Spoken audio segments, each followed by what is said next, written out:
Starting में views आपके अच्छे आ जाएंगे, वो वायरल भी हो जाएगी वीडियो, वहाँ से फॉलोअर्स भी आएंगे, बट उसका कोई यूज़ नहीं है। मोस्टली जो ऑडियंस आई है, या तो उसने स्टार्टिंग में 5 सेकंड का आपका मीम देखा, उसने फॉलो बटन दबा दिया कि हाँ भाई मीम आई है, बस। बट अगर आप चाहते हो कि उनको कोई प्रोडक्ट सेल करना है, कोई सर्विस सेल करना है, तो वो लोग खरीदेंगे ही नहीं कर सकते। अब हम ब्रांड्स भी देखें, फॉर एग्जाम्पल नाइकी देख लें, रेड बुल देख लें, एयरबीएनबी देख लें, they sell experiences on their reel, nobody sells the product. आप रेड बुल के प्रोफाइल पे जाओगे, एक भी पोस्ट रेड बुल से रिलेटेड ही नहीं होगा। फर्स्ट टाइम में कोई बड़ा से बड़ा इन्फ्लुएंसर भी ना 2000 रुपये का प्रोडक्ट नहीं बेच सकता। तो अब अगर पोस्ट भी बनाना है तो कौन सा बनाना चाहिए? रील बनाना चाहिए, कराउजल बनाना चाहिए, स्टोरी ज़्यादा डालनी चाहिए? मतलब 100 के रीच करने के लिए कौन सा फॉर्मेट? ऐसा रिकॉर्ड करता है बैकग्राउंड में ग्रीन स्क्रीन, नॉर्मल उसका फेस, पीछे स्क्रीनशॉट होता है किसी भी न्यूज़ का, दैट्स इट।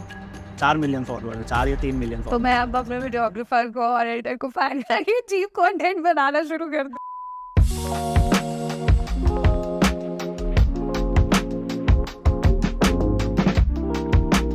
कैसा चल रहा है विकास? और सब कुछ बढ़िया है, अपना बिजनेस है। बिजनेस किस चीज़ का अभी स्टार्ट? मार्केटिंग एजेंसी रन करते हैं हम लोग। मैं मोस्टली इन्फ्लुएंसर्स मैनेज करते हैं। मैंने देखा था आपकी 2 मीडिया एजेंसी। एक हमारा बेसिकली ई लर्निंग प्लेटफॉर्म है, जो बिस्क्राउंड के नाम से, उसके अंदर ई लर्निंग एफिलिएट मिक्स है। एक हमारा मार्केटिंग एजेंसी है जिसके अंदर हम मोस्टली इन्फ्लुएंसर्स को कह सकते हो कि मैनेज करते हैं for the brand deals and all. तो अभी कितने इन्फ्लुएंसर्स हैं ऑन? हमारे पास 200 से ज़्यादा इन्फ्लुएंसर्स हैं। 200 से ज़्यादा। और ऑन एन एवरेज कितना फॉलोअर काउंट है? मिलियन प्लस, और मतलब अगर ओवरऑल देखो तो 50 मिलियन प्लस है ओवरऑल? अच्छा। और वैसे लाइक सबसे हाईएस्ट हाँ। 5.7 मिलियन है गुजरात के तो इन्फ्लुएंसर। आप उसे हमारे पॉडकास्ट में कब भेज रहे हो? जब वो आएंगे शायद दिल्ली, तो कहाँ? अच्छा, दिल्ली गुजरात। में नहीं है, गुजरात। 13 से कर रहा हूँ मैं हाँ। Web develop. उसके बाद मैं 18 के बाद मैंने लिंक्डइन शुरू किया था।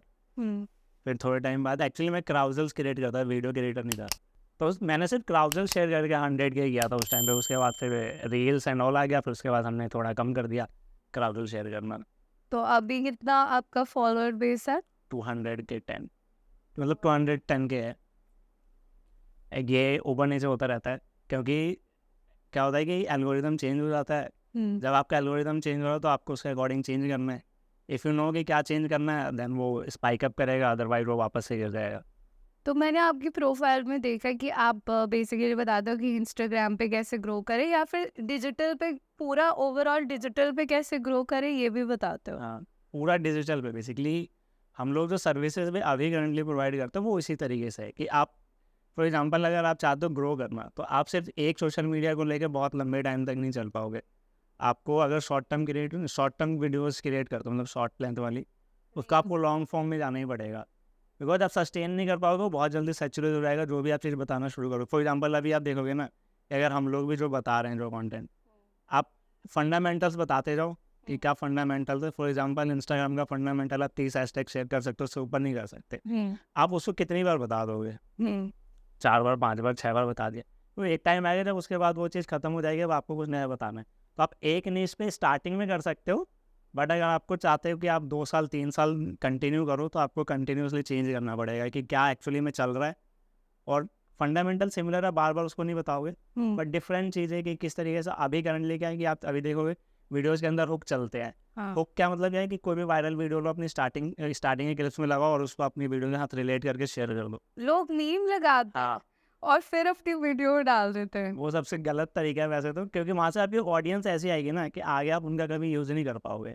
स्टार्टिंग में व्यूज़ आपके अच्छे आ जाएंगे, वो वायरल भी हो जाएगी वीडियो, वहाँ से फॉलोअर्स भी आएंगे, बट उसका कोई यूज़ नहीं है, क्योंकि वो ऑडियंस, मोस्टली जो ऑडियंस आई है, या तो उसने स्टार्टिंग में 5 सेकंड का आपका मीम देखा, उसने फॉलो बटन दबा दिया कि हाँ भाई मीम आई है, बस। बट अगर आप चाहते हो कि उनको कोई प्रोडक्ट सेल करना है, कोई सर्विस सेल करना है, तो वो लोग खरीदेंगे ही नहीं। तो अभी आप इंस्टाग्राम से एज अ इन्फ्लुएंसर कितना अर्न कर रहे हो पर मंथ? फिगर मान सकते हो। 6 फिगर बता दो क्लियरली, कितना पर मंथ कर रहे हो? अगर मैं अपनी सर्विसेज को हटा दूँ, हाँ, सिर्फ एज अ इन्फ्लुएंसर 2.5 या 3 लाख तक। इतना तो यूजुअल आईटी में कोई जॉब करता हुआ भी नहीं अर्न करेगा। आपकी ऑडियंस पर डिपेंड करता है एक्चुअली में कि आपकी ऑडियंस, मान लो मैं आपको सिर्फ बताता हूँ कि जो एंटरटेनमेंट इंडस्ट्री है, उसके जो इन्फ्लुएंसर के 1 मिलियन पे जितने वो प्राइस लेता है एक रील का, उससे डबल हम चार्ज करते हैं जो 500 के से कम है, जो एड एंड टैग के हम पे। क्योंकि क्वालिटी ऑडियंस नहीं है उनके पास। वो लोग हम लोग इसमें तो काम भी करते हैं, तो अगर आप उनसे कोई प्रमोट करवा दो कोई प्रोडक्ट, उनका कोई ऑडियंस जाके उस प्रोडक्ट को बाय नहीं करेगा। क्यों? बहुत रेयर चांस है। क्योंकि वो बहुत सारे ऐसे होते हैं ना जो डांस कर करके अपना कंटेंट बनाते रहते हैं, तो वो बस डांस और म्यूजिक के लिए फेमस हाँ, होता है। उनकी ऑडियंस क्या है कि वो प्रोडक्ट को बाय करने के लिए नहीं है। अब वो प्रमोट भी करते हैं, ब्रांड करवाते भी। हमने खुद ने करवाया था, एक ब्रांड के साथ हमने काम किया, हमने एक इन्फ्लुएंसर को सेलेक्ट किया, उससे प्रमोट करवाया। अब हो सकता है वो उसके ऑलमोस्ट 800 के फॉलोअर्स थे, हमने रील स्टोरी डलवाई, 0 रजिस्ट्रेशन आया था। व्यूज़ बहुत थे बट रजिस्ट्रेशन 0 था। पेड तो छोड़ ही दो, नॉर्मल फ्री रजिस्ट्रेशन भी 0 था। मैं आपको बता रही हूँ, हमने मतलब आई डोंट नो कट कर देंगे कि ये पॉडकास्ट हमने करा एक इन्फ्लुएंसर के साथ, उसके 200 के थे फॉलोअर्स, ठीक है। एक के साथ करा हमने, वो 50 के थे, बट 50 के वाले की एंगेजमेंट बहुत ज़्यादा थी 200 के मुकाबले, क्योंकि उसकी ऑडियंस बहुत लॉयल थी उसके पॉडकास्ट वो, जबकि इंस्टाग्राम के नंबर्स बता रही हूँ मैं आपको, पर उसकी ऑडियंस इतनी लॉयल थी कि उन्होंने यूट्यूब पे भी उसका पॉडकास्ट देखा and it had more value than a 200 K follower base. एक सेम चीज़ है कि अगर 50 के है उसकी ऑडियंस, बट 50 के में से अगर 5% भी उसकी ऑडियंस लॉयल है और जेन्यून सबके ही होते हैं। एक्चुअली क्या होता है, टाइम के ऊपर डेड हो जाती है ऑडियंस। आपके पास अगर 50 के है, ठीक है, इनिशियली एक मंथ आपने 50 के कर लिया, नेक्स्ट 6 मंथ तक आपके 50 के ही रहेगा, तो 50 के में से 10 के ही रह जाएगी, बाकी 40 के डेड हो जाएगी। तो उस ऑडियंस का ऊपर कोई यूज़ ही नहीं है। अगर आपकी ऑडियंस कंटिन्यूसली बढ़ रही है और चेंज होती रह रही है, तो आप कह सकते हो कि यहाँ एंगेजमेंट रहेगी। बट बहुत लंबे टाइम तक वो सेम चीज़ रहेगी तो ऑडियंस डेड हो जाएगी, और डेड हो जाएगी तो आपको एंगेजमेंट नहीं मिलेगा। या एंगेजमेंट नहीं आता है तो फिर आप कह सकते हो कि वो अकाउंट कह सकते हो कि फ्लैग हो गया या फिर फ्रीज हो गया, ऐसा कहते हो। तो जैसे अभी आपके 210 के फॉलोअर बेस है, ये आपने कितने टाइम पीरियड में करा? मैंने 2021 में कंटिन्यूसली शुरू किया था। मेरे को एक्चुअली में क्या था कि फॉलोअर्स से मुझे मतलब नहीं है, मेरे को अपनी सर्विस सेल करनी है। जो भी मैं सर्विस सेल कर रहा हूँ, वो जो मेरे टारगेट ऑडियंस है वो फॉलोअर्स मेरे है ही नहीं।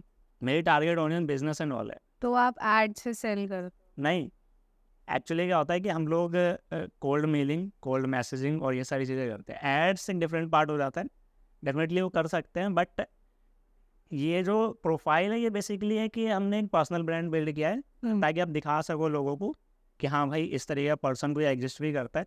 सो आपको थोड़ा सा ईजी हो जाता है अपने सर्विसेज को सेल करना।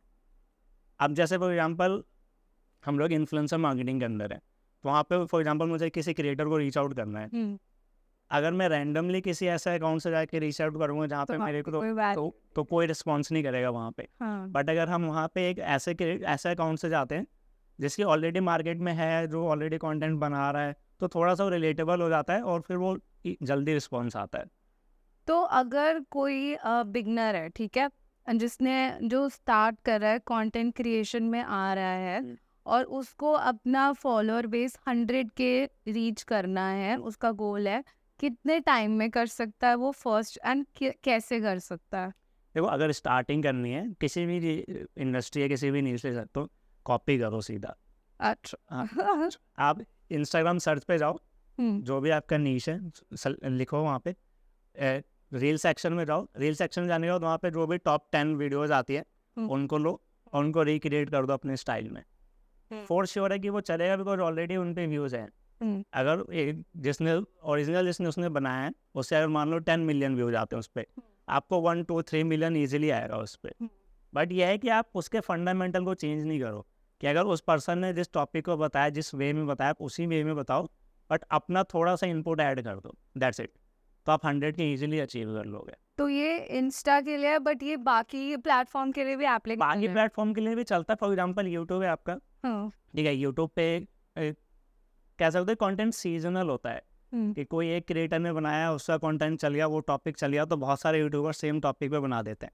तो सेम है, अगर वो टॉपिक एक्चुअली में चल रहा है तो मतलब प्रूवन है, टेस्ट कर लिया लोगों ने कि हाँ भाई ये वाला पोस्ट अपना चलता है, आप भी बना दो, अपने स्टाइल में बना दो, अपने तरीके से बना दो, वो चल जाएगा। तो तो अप्रोक्सीमेटली अगर किसी को 100 के करना है तो 6 महीने में पॉसिबल है? 6 महीने से कम में भी पॉसिबल है। अगर आप कॉपी करो कंटेंट तो आप 6 महीने से कम में कर सकते हो, ईजिली कर सकते हो, क्योंकि कि वो कंटेंट चलना ही चलना है। आपने वो कंटेंट उठाया जिस पे ऑलरेडी व्यूज़ हैं, वो टॉपिक पे ऑलरेडी लोगों ने कंटेंट देखा है, तो आप वो सिंपली वो बना दो। तो मैं हमारे ऑडियंस के लिए थोड़ा सा इजी कर देती हूँ। इंस्टेड ऑफ आज हम यूट्यूब के बारे में बात करें, हम सिर्फ इंस्टा पे बात करते हैं। और अगर आप लोगों को, हमारे ऑडियंस को लगता है कि दे लाइक द पॉडकास्ट, तो दे कैन कमेंट कि यूट्यूब पे अगला पॉडकास्ट हम लाते हैं, एंड देन हम दोबारा से विकास के साथ करेंगे, क्योंकि हम एक ट्रैक पे चलते हैं जिससे ईजी हो जाएगा। ठीक है, तो अब मान लीजिए कि आपने बोला कि 100 के करना है 6 महीने में, और पॉसिबल है कॉपी करके कंटेंट। अब उसने स्टार्ट कर दिया। अब पहली चीज़, अगर उसका अपना ऑलरेडी पर्सनल प्रोफाइल है, उसको उसी पे शुरू करना चाहिए कंटेंट बनाना, कि नया अकाउंट बनाना चाहिए? क्योंकि कुछ लोग कहते हैं कि तुम्हारे पुरानी अगर रीच गिरी हुई है तो वो तुम अब उस पे ही डालोगे तो तुम्हें इंस्टाग्राम पुश नहीं करेगा, नए अकाउंट से बनाओ, इंस्टाग्राम पुश करता है। तो ऐसा कुछ है, ये मिथ है? ये मिथ तो नहीं कह सकते, क्योंकि मेरा खुद का अकाउंट 2016 का है। उस टाइम पे मैं अपने पर्सनल फोटोज एंड ये सब शेयर करता था। देन वी स्टार्ट कि मैंने इसको ही कन्वर्ट किया अपने प्रोफेशनल अकाउंट में, वहाँ से कंटेंट शेयर करना शुरू किया। इनिशियली आपको प्रॉब्लम होती है कि अगर आपका अकाउंट बहुत दिन से एक्टिव नहीं है, या फिर आपने कंटेंट को शेयर नहीं किया, तो आप नया कंटेंट शेयर करते हो तो आपके पास ऑडियंस नहीं है देखने के लिए। या फॉर एग्जांपल आपके पास थे भी 1000-2000 फॉलोअर्स, तो डेड हो चुके हैं। अब इंस्टाग्राम के एल्गोरिदम के अकॉर्डिंग तो वो 10% को दिखाएगा, जितने भी आपके फॉलोअर्स हैं, हाँ, उसमें से किसी ने एंगेज नहीं किया। अब कोई एंगेज नहीं करता तो इंस्टाग्राम उसको आगे पुश नहीं करेगा। दैट्स वाई लोग कहते हैं कि नया अकाउंट बनाओगे, आपके पास 5 ही फॉलोअर होंगे, लेकिन अगर वो 5 लोग भी उस वीडियो को देखते हैं तो इंस्टाग्राम को लगेगा कि हाँ वीडियो वैल्यूएबल है, और उसको वो आगे प्रमोट करेगा। तो इसीलिए यह चलता है कि भाई नया अकाउंट बनाओ फिर शुरू करो। बट ऐसा कोई मतलब क्या प्रॉब्लम नहीं है, आप बना सकते हो। आप अपने पुराने अकाउंट से बस करेगा टाइम लगता है। तो ये बताओगे करेगा, फिर अब अपने पे रहे कि नया बना ले, नया बना लो, नया बनाना है। क्योंकि पुरानी ऑडियंस अगर आपके इंडस्ट्री या फिर जो भी आप नया प्लान आउट करो उससे रिलेट नहीं करती, तो नया अकाउंट शुरू कर लो। और नीश, अगर जैसे मैंने ना अभी अपने लिए सोचा था कि मैं किस में जाऊं, तो मैंने थोड़ा स्टडी करा, तो मैंने देखा कि फीमेल्स बिजनेस में बहुत कम है, मतलब हाँ, जो बात करी है बिजनेस के बारे में, और मुझे इंटरेस्ट भी है पर्सनल, तो मैंने सोचा कि मैं उसमें करूं। तो अब कोई भी अगर इंसान है XYZ, उसको अपना नीश सिलेक्ट करना है कि इंस्टाग्राम पे कंटेंट बनाने का, तो कैसे सिलेक्ट करे, उसका क्या प्रोसेस है? सिंपल, मैं तो एक चीज़ फॉलो करता हूँ, आपका इंटरेस्ट क्या है। क्योंकि अगर आप अपने इंटरेस्ट के अकॉर्डिंग चलते हो तो आप लॉन्ग टर्म तक कर पाओगे, अगर रिजल्ट नहीं भी आता है। अगर रिजल्ट नहीं आ रहा है और आपका रिजल्ट भी नहीं आ रहा है और आपका इंटरेस्ट भी नहीं था, बट आपने क्या किया कि किसी एक्स क्रिएटर को देखा, आपने कहा कि हाँ चलो वो तो कर रहा है मैं भी कर लेता हूँ, तो आप लॉन्ग टर्म तक नहीं कर पाओगे। क्योंकि यहाँ पे कोई भी ऐसा पर्सन नहीं है जो आपको ये बता दे कि आप ये चीज़ करो और ये आपका चल जाएगा। वो हिट एंड ट्रायल ही है। आप कहीं से कंटेंट उठाते भी हो तब भी वो हिट एंड ट्रायल ही रहता है। बट क्या है कि अगर आपका इंटरेस्ट है, किसी भी चीज़ में इंटरेस्ट हो, उसको आप अपना नीश बनाओ, उसके अंदर करो, वो आप लॉन्ग टर्म तक कर पाओगे। तो अगर किसी का टेक में इंटरेस्ट है, आप जैसे टेक्निकल गुरुजी हो गए, ऐसे बड़े बड़े टेक के जो इन्फ्लुएंसर्स ऑलरेडी बैठे हैं, मार्केट इतनी ज़्यादा उसमें, इतने सारे इन्फ्लुएंसर्स हैं और मार्केट इतनी स्कैटर्ड है, तो अब टेक में और लोग आ सकते हैं अभी भी? बिल्कुल आ सकते हैं। आप नया तरीका ढूंढो। अभी एक क्रिएटर है, आप कह सकते हो, वो पहले आरजे था, नाम मेरे को याद नहीं, बट उसका यूजर नेम है फार्ड टेक्नीशियन करके। वो टेक क्रिएटर बना, पहले वो आरजे था। तो अब उसका कंटेंट क्या है, वो बनाता टेक ही है, but in a funny way. हाँ, मतलब सेम इन्फॉर्मेशन दे रहा है बट चेंज कर, वो अनबॉक्सिंग भी कर रहा है, बट अनबॉक्सिंग करने में भी वो फनी वे में कर रहा है। तो आपका आप कोई नया तरीका ले आओ। नॉर्मल सिर्फ ऐसे बॉक्स खोल के दिखाने से अच्छा ये कुछ फनी वे में आप बताओ। ठीक है। तो जगह हमेशा रहती है। तो जैसे अब नीश सिलेक्ट हो गया, फॉर एग्जांपल मेरा एग्जांपल लेते हैं, सायशा है, सायशा ने एक नया अकाउंट बनाती है, सायशा अपना नीश सिलेक्ट कर चुकी है। अब आती है इंस्टाग्राम नेम, बायो, ये कितना मैटर करता है? क्योंकि लोगों ने इतना बोल रखा, अरे SEO होना चाहिए, तुम्हारा नेम ये स्पेसिफिक होना चाहिए। आप अपना नाम रख सकते हो, कैसे मैनेज करें? देखिए, अगर आप शुरू कर रहे हो जस्ट, तो सबसे पहली चीज़ आती है कि आपका यूज़र नेम। मैं सजेस्ट करता हूँ कि आप अपना प्रॉपर पूरा नाम रखो, क्योंकि इन द एंड आप चाहते हो कि लोग आपको आपके नाम से जाने। ठीक है, पर्पज़ ही यही है ना, हमारा कंटेंट बनाने का पर्पज़ यही है कि लोग हमको जाने हमारे नाम से। अब जैसे फुकरा इंसान है और एल्विश यादव है, हाँ, तो फर्क है।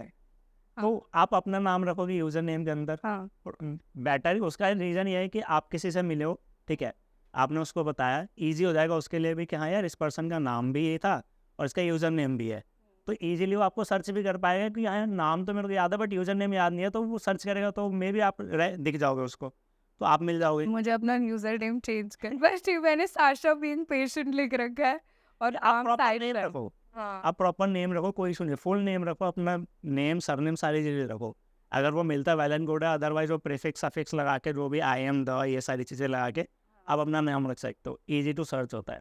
उसके बाद आता है आपका प्रोफाइल पिक्चर, अगर आप प्रोफेशनल काम कर रहे हो जस्ट लाइक कि बिजनेस एंड ऑल, हाँ। तो प्रोफाइल पिक्चर के अंदर नॉर्मल सा प्रोफाइल पिक्चर होना चाहिए, आपका फेस दिखे और आपका एक बैकग्राउंड हो। बैकग्राउंड आप मे भी अगर आप कलर थीम यूज़ करना चाहते हो तो उसके अकॉर्डिंग हो, अदरवाइज आप एक नॉर्मल प्लेन वॉल के सामने भी जो है वो कर सकते हो, ठीक है। वो हो गया आपका। उसके बाद आता है आपका नेम, नेम आप अपना नॉर्मल नाम रखो कि जिस इंडस्ट्री के साथ हो वो कीवर्ड ऐड कर दो एक, फॉर एग्जांपल आप बिजनेस आइडिया बता रहे हो, आप बिजनेस के अंदर बिजनेस स्ट्रेटजी बताते हो, वो एक कीवर्ड ऐड कर दो दैट। उसका रीज़न ये है कि कोई सर्च करेगा, फॉर एग्जांपल उसने आपको नाम से सर्च नहीं किया, जैसे मुझे सर्विस लेनी है, ठीक है, मुझे चाहिए बिजनेस स्ट्रेटजिस्ट, हाँ, मैंने नॉर्मल बिजनेस स्ट्रेटजी लिखा, मेरा आपका नाम दिखा, मैंने आपसे कॉन्टैक्ट किया एंड ऑल, तो उसके लिए वो बेटर रहता है कीवर्ड ऐड कर दिया आपने। ठीक है। उसके बाद आता है आपका बायो, हम्म, बायो मैं पर्सनली प्रेफर करता हूँ कि 4 लाइन में ख़त्म हो जाना चाहिए, ठीक है। ऐसा नॉर्मल 4 लाइन एनफ है, बिकॉज आपके लिए क्या होता है कि अगर आप 4 लाइन से ज़्यादा लिखते हो ना तो आपको व्यू मोर पे टैप करना पड़ता है, अगर वो हो रहा है तो मतलब आप कह सकते हो कि ऑडियंस कई बार वो छोड़ देती है, कई और वो छोड़ देगी तो मे बी वो आपके सीटीए तक नहीं पहुंच पाया, तो वो आपके लिए प्रॉब्लम क्रिएट कर सकता है। 4 लाइन होती है, फर्स्ट लाइन सिंपली आप अपने पेज पे क्या प्रोवाइड करते हो, ठीक है। ठीक है, फर्स्ट लाइन के अंदर आप ये लिख सकते हो, सेकंड मे बी आपकी कोई सर्विस होगी आप वो मेंशन कर सकते हो, थर्ड लाइन में आप अपनी अचीवमेंट्स, आपने क्या अचीव किया है अभी तक, कुछ भी हो सकता है वो। ठीक एक फोर्थ लाइन होता है आपका कॉल टू एक्शन, कि मतलब अगर ये 3 लाइन किसी ने पढ़ ली है तो आप क्या चाहते हो कि वो आगे क्या करे, आपको डीएम कर सकता है, मे बी आपका कोई लिंक है, आपकी कोई वेबसाइट है, वहाँ वो जा सकता है, पीएम फॉर कोलैबोरेशन हाँ होता है। उस तरीके से आप कर सकते हो। कोलैबोरेशन भी हो सकता है, मे बी मेरी सर्विस है तो मैं वहाँ पे वो मेंशन कर सकता हूँ कि ये मेरी सर्विस है, आप उसके लिए मुझे डीएम कर सकते हो, या फिर मेरा कोई कम्युनिटी है मैंने लिंक नीचे ऐड किया हुआ है वो आप दे सकते हो। तो ये चीज़ हो गई, ये आपका बायो खत्म होगा। उसके बाद आप एक लिंक ऐड करो ऑलवेज, बहुत सारे लोग लिंक ऐड नहीं करते बट वो क्या करना चाहिए इनको, इट्स लोग प्रोफेशनल कि हाँ भाई अगले बंदे का कोई प्रोफाइल पे वेबसाइट भी है या फिर नॉर्मल लिंक ट्री, और इन सारी चीज़ों का आप ऐड कर सकते हो। उसके बाद आपका हाईलाइट आ जाता है, हाईलाइट के अंदर 3 चीज़ें मेजर है, उसके बाद तो आप कुछ भी ऐड कर दो, एक अबाउट मी, आपकी एक कोई टेस्टिमोनियल से कुछ है तो वो ऐड कर सकते हो। उसके अलावा आप एक नॉर्मल अपनी पर्सनल लाइफ दिखाने के लिए एक नॉर्मल एक हाईलाइट आप वो ऐड कर सकते हो। अबाउट मी इसलिए क्योंकि बहुत सारे लोग के पास इतना टाइम नहीं है कि आपका कंटेंट स्क्रॉल करके देख सके कि आप क्या बनाते हो, बट वो जल्दीबाजी में उसने अबाउट मी देखा कि हाँ भाई शायद ये चीज़ करती है, ठीक है मैं इसको फॉलो कर लेता हूँ, बाद में इसका कंटेंट देख लूँगा, तो वो चीज़ आप वहाँ पे ऐड कर सकते हो हाईलाइट में। उसके बाद आप नॉर्मली अपना आपकी प्रोफाइल ऑप्टिमाइज, आप कंटेंट शेयर करो। तो हाइलाइट्स इम्पोर्टेंट होती है फॉर एन इंस्टाग्राम प्रोफाइल? बहुत ज़्यादा इंपॉर्टेंट होती है इन टर्म्स ऑफ ऑप्टिमाइजेशन भी, in terms of business purpose भी। फॉर एग्जांपल मेरी सर्विसेज है, मैं अपने हाईलाइट के अंदर सर्विसेज मेंशन कर दूँ, मैं हर कंटेंट के अंदर अपनी सर्विस नहीं डाल सकता, बट मैं हाईलाइट में वो सर्विस ऐड कर सकता हूँ, लोग वहीं से देख लोग सकते हैं। देखते हैं हाँ, हाइलाइट? आप ब्रांड्स देखते हैं, अगर आपने ब्रांड्स मेंशन किया हुआ है कि आपने कितने ब्रांड के साथ कोलैब किया हुआ है, आपने अपनी प्रोफाइल पिच करी, वो ब्रांड आपके प्रोफाइल पे जाएगा और देखेगा कि हाँ भाई इस पर्सन ने किस किस ब्रांड के साथ ऑलरेडी कोलैब किया हुआ है, तो वो नीचे रील स्क्रॉल करके तो नहीं देखेगा, बट हाईलाइट में आपने मेंशन कर दिया कि मैंने इस ब्रांड के साथ कोलैब किया है, उसने उस पर टैप कर उसने देखा कि हाँ इस अगले पर्सन ने जो है 5 ब्रांड के साथ ऑलरेडी कोलैब किया हुआ है, तो उसके लिए ईजी हो जाता है कि इसको जज करना कि हाँ भाई इसके साथ हम कोलैब कर सकते हैं नहीं कर सकते हैं। तो वो चीज़ आप इसलिए हाईलाइट के अंदर ऐड करते हैं। ठीक है, तो हाइलाइट हो गया। अब ये तो हमारी प्रोफाइल सेट हो गई। अब अगर किसी को फॉर एग्जांपल अपना प्रोडक्ट सेल करना है और किसी को इन्फ्लुएंसर है या किसी को अपनी सर्विस सेल करनी है, 3 चीज़ें हो गई ना सेल करने के लिए, तो उसके लिए कौन सा बेस्ट काइंड ऑफ फॉर्मेट है, मतलब कराउजल, रील, क्या फॉर्मेट और कैसे शुरू करना चाहिए, पोस्ट क्या होने चाहिए स्टार्टिंग पे? ठीक है, अगर आपने बताया कि सेल करने के लिए ना, देखो आप अगर सेल करना चाहते हो तो आप बेस्ट चीज़ होती है स्टोरी में सेल करो। आप हर कंटेंट के अंदर सेल नहीं कर सकते, अगर आपका कंटेंट के अंदर सेलिंग पार्ट आ रहा है तो कंटेंट बहुत ज़्यादा नहीं चलने वाला है, थोड़े टाइम तक चलेगा मे बी, बट उसके बाद वो रैंक करना, बिकॉज उसके अंदर अपनी सर्विसेज के बारे में बात कर रहे हो। तो मैंने आपकी रील खोली, मेरे को दिखा कि हाँ भाई ये तो सर्विस है, मुझे उस सर्विस से कोई लेना देना नहीं है, तो मैं उस रील को स्क्रॉल कर दूंगा, ना मैं उसको लाइक करूंगा, ना मैं उस पर कमेंट करूंगा, शेयर तो मैं वैसे भी नहीं करूंगा। तो आप हर अपनी रील के अंदर अपने प्रोडक्ट के बारे में बात नहीं कर सकते। मे भी आपने प्लान किया है कि हाँ 2 हफ्ते बाद में कुछ अपना प्रोडक्ट लॉन्च कर रही हूँ, तो आप थोड़ा थोड़ा हिंट दे सकते हो, बट अगेन वो हर प्रोडक्ट में नहीं होगा, हर रील के अंदर नहीं होगा, बट स्टोरी के अंदर आप कंटिन्यूसली कर सकते हो। एंड मेन चीज़ है कि आपका प्रोडक्ट खरीदेगा वही जिसने ऑलरेडी आपको देखा हुआ है, ठीक है। और उसके लिए बेस्ट चीज़ है स्टोरी। स्टोरी में मोस्टली तो आपको वही लोग देखते हैं जिन्होंने आपको फॉलो किया, दैट मीन्स आपके कंटेंट को कंज्यूम कर रहे हैं वो लोग। बहुत अच्छा पॉइंट तो बोला। वहाँ से आप वो कर सकते हो, वहाँ स्टोरी के अंदर आप शेयर करो। अब हम ब्रांड्स भी देखें, फॉर एग्जांपल नाइकी देख लें, रेड बुल देख लें, एयरबीएनबी देख लें, ये लोग they sell experiences on their reel, nobody sells the product. Convert Red देख बुल के लें। प्रोफाइल पे जाओगे, एक भी पोस्ट रेड बुल से रिलेटेड ही नहीं होगा, सारे अलग नॉर्मल रैंडम पोस्ट है उनके। तो अगर किसी को प्रोडक्ट सेल करना तो वो प्रोडक्ट ना सेल कर हाँ, वो आप स्टोरी के अंदर बताओ लोगों को, क्योंकि वहाँ पे ऑलरेडी वही ऑडियंस है जिन्होंने आपको देखा हुआ है। फर्स्ट टाइम में मैं आपको बताऊँ, फर्स्ट टाइम में कोई बड़ा से बड़ा इन्फ्लुएंसर भी ना 2,000 रुपये का प्रोडक्ट नहीं बेच सकता। इतना सस्ता प्रोडक्ट अगर आप कहो तो वो भी नहीं सेल कर सकते हैं, क्योंकि फर्स्ट टाइम में मैं प्रोडक्ट देख रहा हूँ, मेरे को नहीं है इंटरेस्ट। अब 4-5 बार उसको देखूंगा तो मेरा इंटरेस्ट डेवलप हो जाए और तब मैं उसको बाई कर लूँ। तो अब अगर पोस्ट भी बनाना है तो कौन सा बनाना चाहिए? रील बनाना चाहिए, कराउजल बनाना चाहिए, स्टोरी ज़्यादा डालनी चाहिए? मतलब 100 के रीच करने के लिए कौन सा फॉर्मेट यूज़ करें? रील्स यूज़ करो, रील्स, बस सिर्फ रील्स। सिर्फ रील्स। तो अगर मेरे को 200 के करना है तो मैं सिर्फ रील्स बनाऊँ? हाँ, देखिए आपको प्लान आउट ये करना चाहिए कि नॉर्मली अगर आप वीक में 5 रील्स डालते हो फॉर एग्जांपल के लिए, 2 रील्स में भी आप अपने प्रोडक्ट सर्विसेज से रिलेटेड रख सकते हो, बट 3 रील्स आपकी ऐसी होनी चाहिए जो एवरग्रीन कंटेंट है, तो हमेशा चलना ही चलना है। या तो वो कंट्रोवर्शियल हो सकता है या फिर जो ट्रेंड चल रहा है अभी मार्केट में वो हो सकता है। तो अगर कंटेंट प्लान आप डिफाइन करो एक वीक का, कि तो कितने पोस्ट जाएंगे, क्या जाएगा, थोड़ा सा डिफाइन कर सकते हो? हाँ, देखिए एक्चुअली होता है कि एक होता है कि आप कैसे ट्रेन कर रहे हो इंस्टाग्राम को। इंस्टाग्राम के अकॉर्डिंग क्या होता है कि जो भी पैटर्न फॉलो करते हो ना, फॉर एग्जांपल आप फॉलो कर रहे हो कि मेरे को डेली पोस्ट डालना है, तो आपको कंटिन्यू करना चाहिए, डालना चाहिए। आपके ऊपर है वो। मतलब देखिए आप अगर डेली डालते हो तो एटलीस्ट आपको ना 3 वीक तक उसको फॉलो करना है अकॉर्डिंग टू इंस्टाग्राम। कि अगर आप उसको 3 वीक तक फॉलो करते हो तब आपका इंस्टाग्राम प्रोफाइल बेसिकली उसके अकॉर्डिंग जो है तैयार होता है। तो आप ये कह रहे हो कि बेसिकली तुम जैसा भी कंटेंट प्लान कर रहे हो वो तुम्हें कंटिन्यूअसली फॉलो करना है, सेम 3 वीक तक। 3 वीक तक। आप मान लो आपने पैटर्न डिसाइड किया कि मैं हर अल्टरनेट डेज में पोस्ट करूंगी, तो आपको हर अल्टरनेट डेज में ही पोस्ट करना है। और अगर हमारा एडिटर धोखा दे जाए जो यही बैठ जाए 3 वीक तक फाइनल प्लान करना है, सुन ले। 3 वीक तक एटलीस्ट होना चाहिए। तो मेरा क्वेश्चन आपसे, मतलब ऑन अ पर्सनल लेवल भी है ये फॉर एवरीवन, कि अगर कोई रोज रील डालता है और अगर कोई हफ्ते में एक डालता है तो उससे कोई एंगेजमेंट पे फर्क तो नहीं पड़ता? नहीं, वो आपको इनसाइट्स में दिखता है बस बाकी वैसे जनरली कोई इतना फर्क नहीं पड़ता। आपको खुद डिसाइड करना है आपका पैटर्न, वो इंस्टाग्राम या कोई और आके नहीं बता रहा कि आप ऐसे ऐसे करो। अब रणवीर अलाहाबादिया तो मैंने देखा था एक दिन में 10 रील भी डाली हैं, उससे शॉर्ट्स भी डाली हैं। वो पैटर्न फॉलो करता है। आप पुणे सुपरस्टार को देख लो, एक दिन में 40 डालता है। पुनीस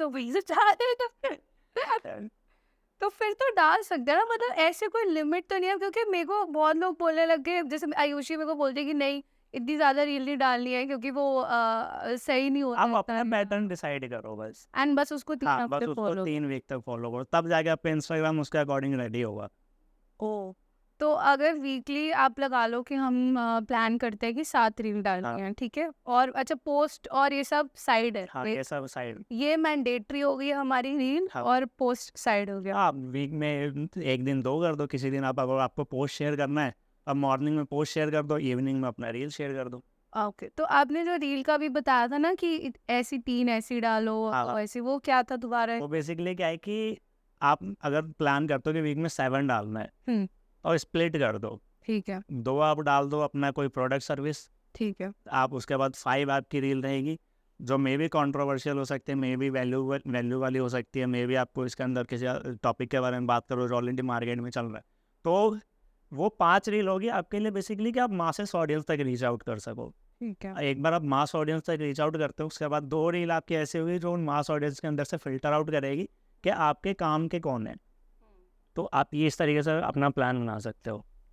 तो 7 रील का फॉर एग्जांपल प्लान बना लिया। अब उस रील में अगर हम एक्सेल में भी डाल के दिखाएं कि 7 डेज 7 रील, हाँ, हमने वो आपने जैसे बता दिया कि 2 प्रोडक्ट और उसकी हो गई, 2 हमारी कंट्रोवर्शियल हो गई, वैल्यूएबल हो गई 5।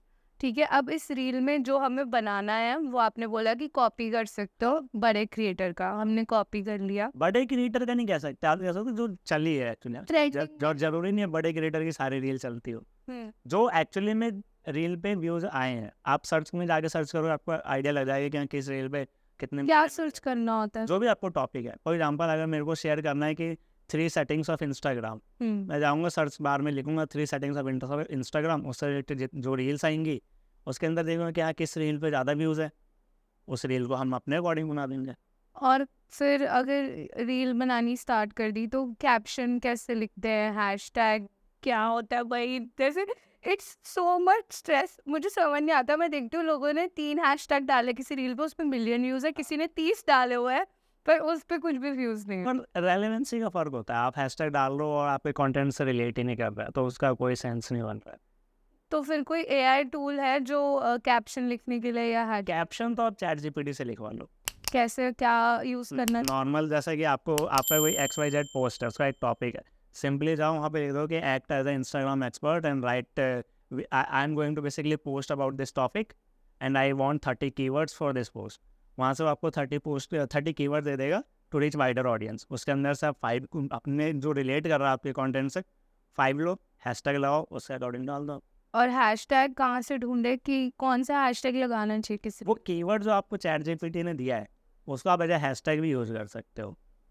और बाकी उसके अलावा भी एक तरीका है कि आप नॉर्मली आपकी इंडस्ट्री के अंदर जो क्रिएटर है उसके पोस्ट को देखो, उसने कौन सा हैशटैग यूज़ किया है, उसमें से जो हैशटैग आपके कंटेंट से रिलेट कर रहा है वो हैशटैग लो एंड उसको वहाँ पे आप लगा दो। तो चैट जीपीटी हम यूज़ कर सकते हैं कैप्शन लिखने के लिए, और हैशटैग के लिए हम जो भी ट्रेंड कर रहे अगर हैं बहुत ज़्यादा ट्रेंडिंग आपको कीवर्ड चाहिए तो आप परप्लेक्सिटी यूज़ कर लो। परप्लेक्सिटी। हाँ, तो ये पेड होता है या फ्री है? फ्री है, तो नॉर्मल यूजर्स के लिए फ्री है, अगर आपको और ज़्यादा एडवांस में चाहिए तो आप पेड ले सकते हो। और ये मैटर करता है कि रील कैमरा से शूट करी है कि फ़ोन से शूट करी है? नहीं, लाइटिंग मैटर करती है बस। करते हाँ, कि लाइट आपका कैसा है।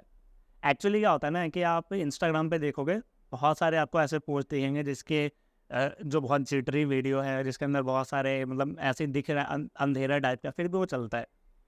इसके अंदर आप एक ले सकते हो कि बहुत बड़े मतलब बिजनेसमैन ये नवल करके हैं, उनका आप कंटेंट देखोगे तो वो नॉर्मली ऐसे फ़ोन से रिकॉर्डेड है बट वो चलता है। तो डिपेंड नहीं करता कि आप क्या बता रहे हो और आपके ऑडियंस ने उसको कंज्यूम किया नहीं। तो आपने बता दिया कि फ़ोन से भी शूट करो तो चलेगा, ठीक है। अब बेस्ट टाइम क्या है पोस्ट करने का? देखो, अगर आप नॉर्मली प्रोसेस फॉलो करो तो आप इनसाइट्स में जाकर चेक करते हो, बट आपको खुद एक्सपेरिमेंट करना चाहिए कि आपकी ऑडियंस किस टाइम पे ज़्यादा एक्टिव है। किसी की ऑडियंस शाम को 5 बजे ज़्यादा एक्टिव है, बट वहीं आप एंटरटेनमेंट वालों को देखोगे तो सुबह की उनकी ज़्यादा एक्टिव होती है। डिपेंड करता है कि आपकी ऑडियंस कहाँ पे ज़्यादा एक्टिव हो रही है और आपका ये कर कैसे सकते हो। जैसे आपने डिसाइड किया है कि मेरे को वीक में 7 पोस्ट डालने हैं, ठीक है। आपने एक वीक डाला इवनिंग में 5 बजे 6 बजे के आसपास, एनालाइज किया कि हाँ मेरे को इतने इतने व्यूज़ आए हैं। नेक्स्ट वीक आपने क्या किया, थोड़ा सा चेंज किया।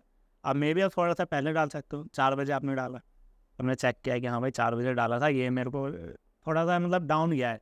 हाँ। नेक्स्ट वीक आप दोबारा एक्सपेरिमेंट करो कि भाई मैं 8 बजे डाल के देखती हूँ। मैं वहाँ से आपको आइडिया लग जाएगा कि हाँ किस टाइम पे मेरी ऑडियंस ज़्यादा एक्टिव है। इसके लिए एक और तरीका है कि आप स्टोरी शेयर कर दो। ठीक है, आपने कोई कुछ नहीं शेयर किया है, नॉर्मली 5 बजे गए, आपने एक स्टोरी शेयर किया, कोई पोस्ट शेयर नहीं कर रहे हो, वहाँ पे आपने पोल डाल दिया। अब पता चल जाएगा कि हाँ यार 1 घंटे के अंदर ना इस पोल के ऊपर सही रिस्पॉन्स आया है, दैट्स मीन्स कि वहाँ पे ऑडियंस एक्टिव थी, तभी उसने स्टोरी देखा और वो उस टाइम पे उन्होंने एंगेज किया।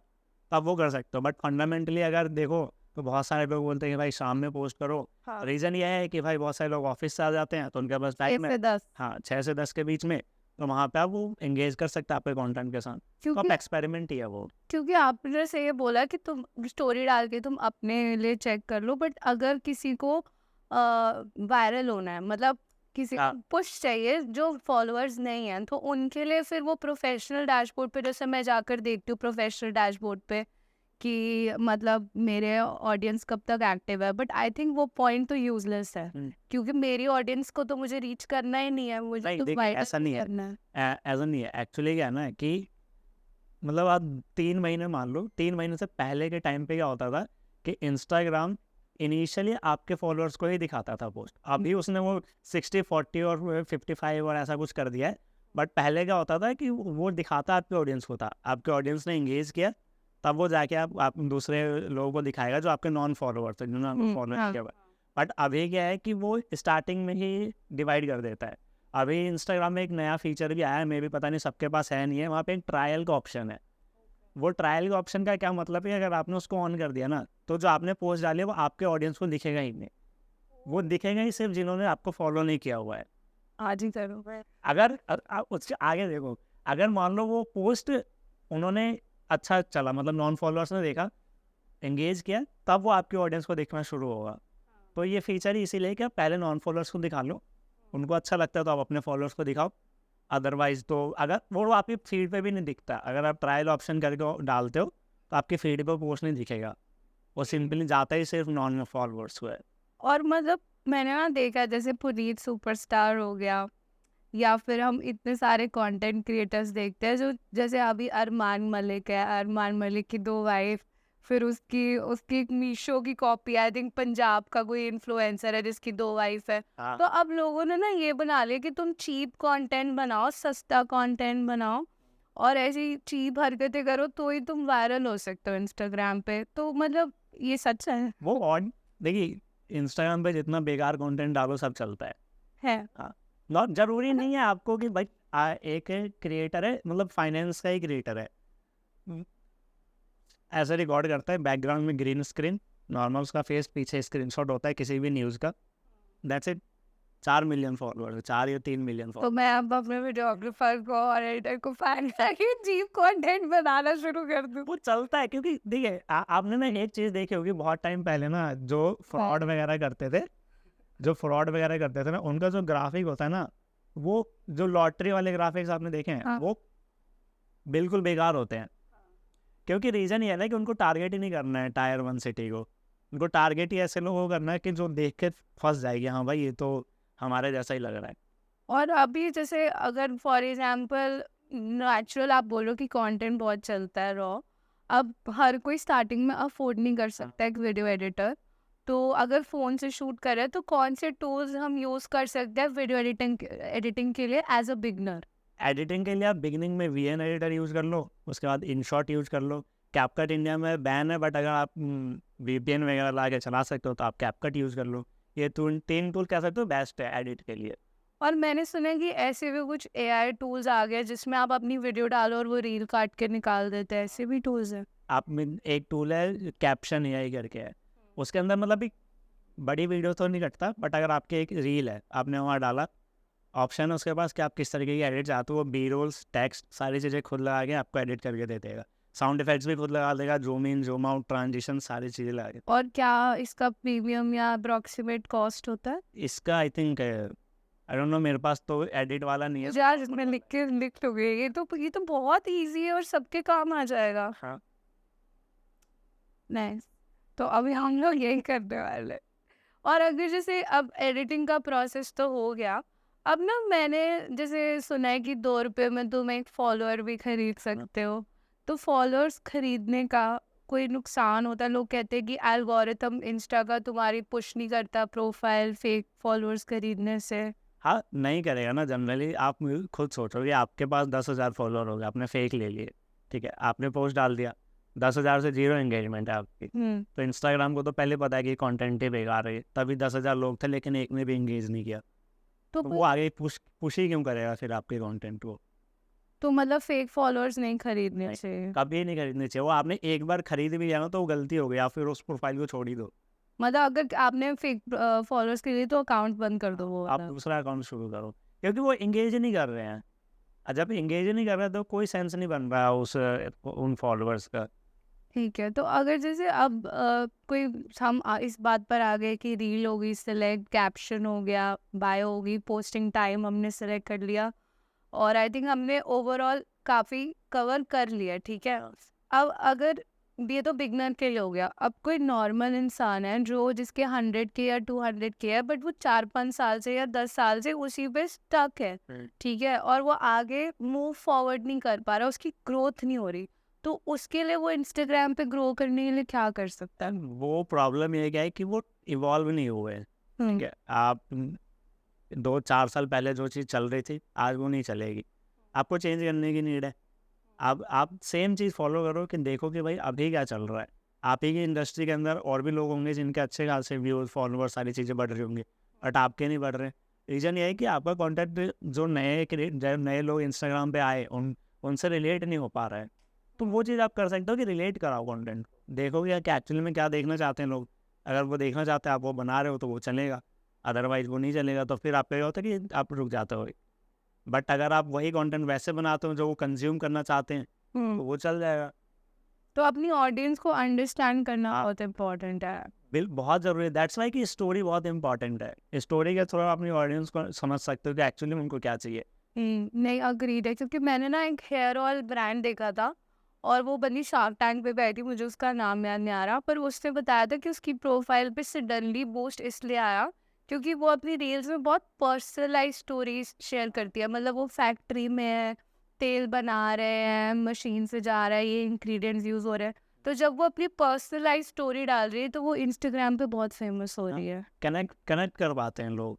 फॉर एग्जांपल अगर आप जैसे अभी आप देखते हो ना कि जैसे राजा व्लॉग्स हो गया, ये लोग क्यों इतना चल रहे हैं, क्योंकि रीज़न यही है ना कि भाई वो ट्रक में जा रहा है, अगला इंसान, और ट्रक के अंदर वो खाना बना रहा है, दिखा रहा है। तो नॉर्मल बहुत सारे लोगों की लाइफ है। और अभी आप देखोगे तो इंटरनेट के ऊपर मैक्सिमम ऑडियंस जो बढ़ी है वो पिछले 2-3 सालों में टायर 3, टायर 4 सिटीज़ के है। तो वो कनेक्शन बनाना बहुत ज़रूरी है। अगर आप उन लोगों के साथ वो कनेक्शन बना पाते हो जो जैसे राजा व्लॉग्स ने बना लिया या फिर इन्होंने बनाया, बिकॉज वो नॉर्मल लाइफ दिखा रहे हैं कि हाँ भाई हम ऐसे काम करते हैं। अब वो ट्रक चला के 25,000 कमा रहा है, यूट्यूब से वो 10-15 लाख कमा रहा है। तो अब अगर मतलब कोई गरीब नहीं है और वो ऐसा वर्कर नहीं है पर उसको भी वायरल होना है, तो वो कैसे आप टीयर अपनी टू लाइफ टीयर दिखाओ। से कनेक्ट? आप नॉर्मल अपनी लाइफ दिखाओगे आप कैसे बना रहे हो। फॉर एग्जांपल हम यहाँ शूट कर रहे हैं, ठीक है, हमने कैसे किया भाई, हमने कैमरे वाले पर्सन को बुलाया, ठीक है, उनसे बात करी, कैसे सेट कर रहे हैं वो। तो नॉर्मल लोग कनेक्ट कर पाएंगे, लोग कि देख पाएंगे कि हाँ यार ये लोग इस तरीके से शूट करते हैं बैठ के, ठीक है। हमारे जैसे अभी आपने अभी ट्रेंड में बहुत चल रहा है, आपने देखा होगा कि जोमेटो के फाउंडर जो खुद डिलीवरी देने गए थे, हाँ, ठीक है। इसका पर एक्टिंग है। हाँ, इसको बेसिकली क्या सकते हैं कि इसको एक टर्म होता है परसीव्ड सिमिलैरिटी करके, एक टर्म होता है। इसमें क्या होता है कि आपने बहुत सारे एक्टर्स को भी देखा होगा जो ये दिखाने की कोशिश करते हैं कि भाई हम तो तेरे जैसे ही हैं, नॉर्मल लाइफ जीते हैं, पैसा हो तो क्या हुआ, बट ऐसे ही खाते हैं, नीचे बैठ के खाते हैं, ऐसे ही नीचे ट्रेन आप पे। अपने उनके साथ बैठे हाँ, हुए हैं। तो वो बेसिकली दिखाने का तरीका होता है कि भाई हम तुमसे अलग नहीं है, ठीक है। हाँ। तो वो क्या होता है, कनेक्शन बिल्ड हो पाता है। हाँ, कंटेंट क्रिएटर को भी सेम यही करना चाहिए। वो वरुण कर एक है, मैंने देखा इन्फ्लुएंसर, वो गरीबों की हेल्प कर रहा है हाँ, और शूट कर रहा है साइड में, मतलब पता लगता एक्टर है। वरुण पुरुथे करके। हाँ हाँ हाँ, हाँ, तो वो गरीबों की हेल्प कर रहे हो और तुम कैमरा पे दिखा रहे हो, आई मीन ऑफ कोर्स सबको तो पता है। यही है कि आप कनेक्ट कर, वो कोशिश यही है ना कि भाई हम दिखा पाए कि भाई नॉर्मल लोग हैं, हम लोग भी इसी तरीके से हैं, थोड़ा सा ठीक है हम कैमरा पे आ गए हैं, थोड़ा सा ऐसे दिखा देते हैं। बट अगर आप दिखा पाओ कि भाई नॉर्मली रहते हैं हम लोग भी, इसी तरीके से खाते हैं, इसी तरीके से चलते हैं, तो आप इजीली वो कनेक्ट कर पाओगे ऑडियंस के साथ। तो अब अगर फॉर एग्जाम्पल कनेक्ट भी कर लिया ऑडियंस से, ये अब ब्लूटिक है जो अब आज तो हर किसी को इंस्टाग्राम बांट रहा है, तो उसको खरीदने का कोई पॉइंट है कि नहीं है? डिपेंड करता है आपके ऊपर वो कि अगर आपको लगता है कि भाई मेरे को दिखाना चाहिए कि हाँ भाई मैं एक जेन्युइन पर्सन हूँ, ठीक है, तो आप वो बाई कर सकते हो। अदरवाइज वैसे भी कोई बहुत ज़्यादा कोई बेनिफिट नहीं है उसका। अभी रिसेंट में एक बार और अभी बात हुई थी कि ब्लू टिक के अंदर भी 3-4 आपको ऑप्शंस मिलेंगे, जिसके अंदर कि आप क्या अगर वो वाला भी वो खरीदते हो सब्सक्रिप्शन, उसके अंदर अपनी रील के अंदर लिंक ऐड कर पाओगे, ठीक है, आपको रील ज़्यादा मिलेगी, अगर उसके अंदर भी 3-4 लेवल्स है, मान लो आपने फर्स्ट लेवल वाला लिया तो एक रील के अंदर लिंक ऐड कर सकते हो, उसके बाद आपने लिया तो 3-4 लिंक ऐड कर सकते हो, इस तरीके से अलग अलग। यार ये तो बहुत फायदेमंद है लिंक ऐड तो करना ये तो। ये ब्रांड्स के लिए बेनिफिशियल है। पर जैसे हमारा पॉडकास्ट है, अब हम लोग थक जाते हैं बार बार लेके link in bio link in bio, अगर ये सेम मुझे मिल ऑटोमेशन जाए। यूज करो आप, ऑटोमेशन कैसे? जैसे मैनी चैट है, ठीक है, हाँ। आप कोई भी वर्ड बोल दोगे, आप कमेंट कर दो, उसका ऑटोमेटिक लिंक चला जाएगा। और ये इस तरह का कंटेंट चल भी रहा है अभी रिसेंट में, आप देखोगे कि आप सिंपली आप एक हाइप बनाओ, नॉर्मल बोल दो कि कमेंट कर दो ये पर्टिकुलर वर्ड, आपका ऑटोमेशन लगा हुआ है, उसको उससे इंस्टेंट उसको लिंक चला जाएगा, ईजिली वो आपके पॉडकास्ट तक जाके देख भी लेगा। और अभी ऐसे कौन से आप बताओ, कोई ऐसे 5 इंस्टाग्राम फीचर्स या कोई भी नंबर, मतलब ऐसे कौन से इंस्टाग्राम फीचर्स है जो नए आए हैं और ऑडियंस को नहीं पता और वो एक्सप्लोर कर सकते हैं? एक तो फर्स्ट है आपका ट्रायल ऑप्शन, आप उसको चेकआउट कर सकते हो। उसके अलावा फीचर्स है कि आप अपनी रील्स के अंदर पोल्स ऐड कर सकते हो, ठीक है। पोल्स का बेनिफिट ये होता है कि एंगेज थोड़ा सा ऑडियंस की एंगेजमेंट बढ़ जाती है। उसके अलावा स्टोरीज के अंदर बहुत सारे ऑप्शन आ गए हैं कि आप फॉन्ट अलग तरीके से कर सकते हो, उसका एनिमेशन है, उसका स्टाइल है, वो सारी चीज़ें आप वहाँ पे चेंज कर पाओगे। और उसके अलावा अभी तो रिसेंट में और कोई आई थिंक न्यू फीचर नहीं आया है, बट ये 3 लेटेस्ट है। उसके अलावा मल्टीपल लिंक्स और ये सारी चीज़ ये तो आ ही चुका ऑलरेडी, फीचर इंस्टाग्राम में ऑलरेडी है। तो ये 3 फीचर्स है जो अभी रिसेंट में नए नए आए हैं। उसके अलावा एक फीचर ये है कि आप AI बता सकते हो इंस्टाग्राम में ये वीडियो AI से बनी हुई है, तो उसको आप वहाँ पे ऑप्शन है कि आप टिक कर दो, तो हाँ पता चल जाता है कि ये AI से बना हुआ है। तो उससे क्या फायदा होता है? उससे कोई फ़ायदा नहीं है, बट ये रहता है कि चांसेस कम हो जाते हैं कि आपकी वीडियो फ्लैग ना हो जाए, बिकॉज आप AI से बना रहे हो। फॉर एग्जांपल आपने क्या किया कि ऑडियो लगा दी, सलमान खान की वीडियो उसके लिए ली, बट टेक्स्ट आपने चेंज कर दिया। बट अगर आप वो इंस्टाग्राम को बता दे तो एक बार को वो टैग कर देगा कि हाँ AI से बना हुआ, ओरिजिनल वीडियो नहीं है। और अभी के टाइम पे डिफ्रेंशिएट करना मुश्किल हो गया है हाँ। कि कौन सा AI है कौन सा नॉन AI है। दैट्स वाई वो ऑप्शन आ गया, वो यूट्यूब में भी ये ऑप्शन आ गया है कि आप बता सकते हो कि AI से बना हुआ है।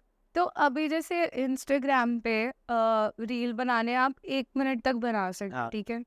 पर कुछ लोग कहते हैं कि इंस्टाग्राम ने एक पॉलिसी मैंने पढ़ी थी कि उसमें आता है कि 30 सेकंड अबव अगर आपकी रील होगी तो इंस्टाग्राम पे ज़्यादा एंगेजमेंट आएगी।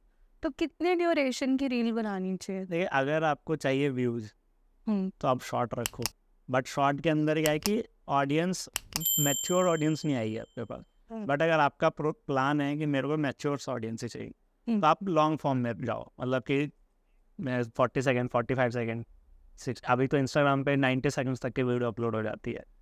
तो 45 45 टू 55 इतना बिल्कुल डिसेंट रेंज है जहाँ पे आप अच्छे, मतलब क्या है कि आप कंटेंट बना रहे हो, ठीक है। अगर सामने वाले पर्सन को कंटेंट समझ ही नहीं आया, या फिर आपने ऐसा बता दिया कि मतलब 5 सेकंड में आपका ख़त्म हो गया, तो फिर उस कंटेंट में कोई पर्पज़ ही नहीं है।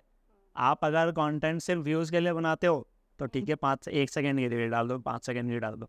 बट आपका प्लान ये है कि मेरे को आज से 1 महीने बाद 2 महीने बाद अपना कुछ मतलब एज अ सर्विस सेल करना है, या फिर अपना कोई प्रोडक्ट सेल करना है, कोचिंग सेल करनी है, तो आप 40-45 सेकंड के अंदर रखो, डिसेंट में इंफॉर्मेशन दो, ठीक तरीके से अगले इंसान को समझ भी आए, ताकि वो उसको एक्चुअली वो कंज्यूम करेगा तभी आपको याद रख पाएगा। अगर वो कंज्यूम ही नहीं करता तो आपको याद ही नहीं रख पाएगा वो।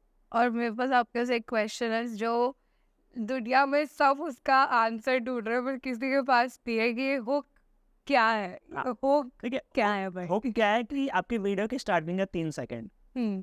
आप वो किसी भी तरीके से कर सकते हो, ठीक है। आप जैसे हुक्स के अंदर भी बहुत टाइप होते हैं, जैसे एक स्टैटिकल हुक होता है जहाँ पे आप कोई नंबर बता दे रहे हो, तो स्टैटिक से रिलेटेड कोई आपने नंबर बता दिया कि इस एक्स ब्रांड ने 300 मिलियन कैसे कमाए सिर्फ 3 महीने के अंदर, तो वो क्या होगा, एक नंबर आ गया, ऑडियंस को लगता है कि हाँ यार नंबर ठीक है, अब मैं तो देख वो मेरे को देख लेना चाहिए, ठीक है। आप स्टार्टिंग में कोई वीडियो के अंदर कुछ मतलब इधर उधर वीडियोस कर दो, टेक्स्ट को ऊपर नीचे कर दो, तो इनिशियली लोग देख लेंगे कि हाँ यार कुछ फास्ट चीज़ हो गई, लोग तो वो रुक जाता है एक बार को देख के, क्या है वो मीम वाला भी इसीलिए की चलता है। पेशेंस इतनी खत्म हो गई है कि देखिए 9 सेकेंड मानते चलो आप मोस्टली, अगर मतलब कह सकते हो कि 9 सेकंड तक लोग देख पा रहे हैं कंटेंट को, उसके बाद वो स्किप कर देते हैं, एवरेज नंबर दे। अगर आपके, मैंने सुना है कि अगर जैसे अब हम भी अपने एडिट में ट्रांजिशंस बहुत यूज करते हैं, zoom in zoom out, music की, ताकि लोग रहे। हाँ हर 10 सेकंड में कुछ कर दो, अगर लॉन्ग मैं तो कहती हूँ हर 2 सेकंड में कर भाई लॉन्ग वीडियो में हर 2 सेकंड में नहीं हो पाएगा, अच्छा, हाँ। बट शॉर्ट वीडियो है तो उसमें हर 2 सेकंड में हो जाएगा। बट अगर आपकी वीडियो 45-50 1 घंटे की है तो उसके अंदर हर 10 सेकंड के अंदर कुछ चेंज कर दो, कहीं ज़ूम कर दो, कहीं मीम आ जाएगा, कहीं कुछ आ जाएगा। तो तो रील का अगर जैसे ये फॉर्मेट फॉलो करते हैं कि पहले हुक आता है, हाँ। स्टार्टिंग की 2-3 सेकंड, फिर स्टोरी आ गई हाँ, and then call to Call to action आ गया। हाँ। तो हुक कैसे आइडेंटिफाई कर सकते हैं? क्या इसके लिए कोई टूल्स है? और फिर सीटीए क्या होना चाहिए, उसके लिए क्या कुछ है? ये हुक के लिए कोई टूल नहीं है। हुक क्या है कि आप कैसे ऑडियंस को रोक रहे हो, ठीक है? आप वो जैसे हमने स्टार्टिंग में बात करी कि मीम लगा दो, हुँ। ठीक है? आपकी ऑडियंस रुक गई। मे बी अगर उसने आपके बॉडी वाला पार्ट देखा तो वो देख लेगा, फिर कॉल टू एक्शन में पहुंच जाएगा। कॉल टू एक्शन में आपके ऊपर है कि आप क्या कर रहे हो, आप क्या चाहते हो कि लोग आपकी वीडियो को देख के लाइक करें, अगर वहाँ तक वो पर्सन गया है तो शेयर करे, ठीक है? मोस्टली फोकस शेयर पे करना चाहिए हुँ। इन जनरल, ताकि आपकी रीच ज़्यादा होती है, हाँ। ठीक है? तो वो करें। या फिर आप किसी से कोई वर्ड कमेंट कराना चाहते हो, जैसे अगर हमको ऑटोमेशन लगाना है, हम लोग कह देंगे कि कमेंट डीएम और आपको ये लिंक आपके डीएम में मिल जाएगा। तो उस तरीके से ऑटोमेशन, तो कॉल टू एक्शन तो आपके ऊपर है कि आप क्या करवाना चाहते हो। बट वहाँ तक लेके जाने की जरूरत नहीं, स्टोरी फॉर्मेट में स्टार्टिंग में होकर लगाया आपने, फिर आपकी बॉडी है। अब बॉडी के अंदर भी ना अगर इन डिटेल जाओ तो बहुत सारे, जब हम लोग जब कैराउजल्स क्रिएट करते थे ना, हाँ। तो फनल होता है, एडा फनल फॉलो करते हैं मोस्टली। कैराउजल्स आप रील में भी कर सकते हैं, जहाँ पे इनिशियली अटेंशन होता है ए से, ठीक है? उसके बाद इंटरेस्ट हो गया, ठीक है? फिर उसके बाद आप डी से उसको डायरेक्शन दे रहे हो कि क्या है, कैसे है। फिर एंड में आप आ चुके हो तो उसका मतलब आपने डिज़ायर जनरेट कर दिया, एक्शन बता दिया, तो ये कंप्लीट हो गया आपका कि आपने अटेंशन दिया, इंटरेस्ट जनरेट किया, फिर डिज़ायर हुआ, फिर उसका एक्शन है कि ठीक। क्या आ गया। तो उस तरीके से ही आप रील के अंदर फॉलो कर सकते हो कि स्टार्टिंग में अटेंशन आपका हो गया, ठीक है? उसके बाद आपने इंटरेस्ट जनरेट किया कुछ लाइन बोल के, ठीक ठीक है। है? उसके बाद जब इंटरेस्ट उसके अंदर जनरेट हो चुका, उसको आप डिज़ायर हो रही है किसी चीज़ को जानने की, उसके बाद आपने एंड में उसको उसका सोल्यूशन दे दिया, एंड कॉल टू एक्शन में आपने अपना जो आपको उससे करवाना वो आपने कमेंट करो कि हाँ। लाइक करो, कमेंट शेयर करो, शेयर करो। और जैसे ये भी एक बहुत पर्सनलाइज क्वेश्चन है, मैंने एक्सपीरियंस करा अपनी जर्नी में कि ऑडियो जो होती है, अब वो ओरिजिनल ऑडियो लगाने का पॉइंट है कि ट्रेंडिंग वाला म्यूजिक लगाने का पॉइंट है, क्योंकि वो कभी कभी ऑडियो चली जाती है। डिपेंड करता है कि आप किस नीश के अंदर काम करते हो, ठीक है? एंटरटेनमेंट में हो तो वो तो कंपलसरी है कि आपको ऑडियो यूज़ करना ही पड़ेगा। अगर आप में किसी प्रोफेशनल इंडस्ट्री के अंदर या प्रोफेशनल नीश के अंदर हो तो वहाँ पे आप अपनी ऑडियो रखो, उसका रीनेम कर सकते हो, चेंज कर सकते हो, बट ट्राई करो कि अपनी ऑडियो ही रहे। वो एक तरीके से रिकॉल वैल्यू भी जनरेट करता है। हम्म। और क्योंकि मान लो कई बार क्या होता है कि आपकी रील वायरल हो जाती है, तो बहुत सारे लोग उस पर्टिकुलर ऑडियो का यूज़ करके अपनी रील बनाना शुरू करते हैं, या फिर वो रील को रीशेयर करते हैं तो वो आपकी ऑडियो के अंदर ही आ जाता है।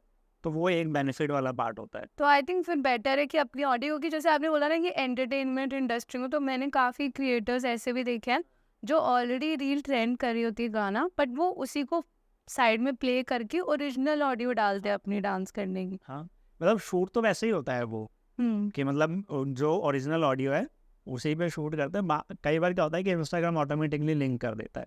अगर आप उस गाने का थोड़ा सा भी पार्ट आपकी वीडियो में आ गया तो बहुत चांसेस रहते हैं कि वो लिंक कर देगा उस ओरिजिनल ऑडियो से, ओह।